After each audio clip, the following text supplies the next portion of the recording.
Bonjour, alors on se retrouve dans le jardin. Rappelez-vous, on avait fait des semis, on avait fait un mélange de salade, lin et tournesol. Et bien voilà ce que ça donne maintenant. Alors ici, nous avons les salades, donc laitue grenobloise. Donc on voit, elles sont vertes et puis un petit peu les bords un peu rouges ici. Après nous avons les tournesols comme celui-ci, ou celui-ci qui sont déjà un peu plus hauts, qui montent. Et puis aussi, on a ces plantes-là, vous voyez celle-ci là qui dépasse les salades ici. Là, c'est justement le lin. Donc ça commence à pousser, on filmera un peu plus tard quand ça aura poussé encore plus. Il y a aussi les mauvaises herbes, comme par exemple celle-ci, moi je les reconnais, je sais que ça, je ne l'ai pas semé, donc je vais les retirer.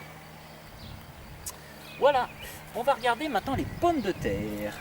On avait planté une ligne de pommes de terre, et bien elles sont ici. La voici cette ligne. Regardez, elles sont sorties de terre. Allez, on va les compter ensemble. 1, 2, 3, 4, 5, 6, 7, 8, 9, 10, 11, 12, 13 et 14 pieds de pommes de terre. Alors, maintenant qu'elles sont sorties de terre, il va falloir les buter. C'est-à-dire qu'on va faire une petite butte. Nous allons prendre la terre et nous allons la ramener tout près de la pomme de terre. Nous allons faire une petite butte comme ça, tout autour de la pomme de terre. Alors vous allez me dire, pourquoi ça?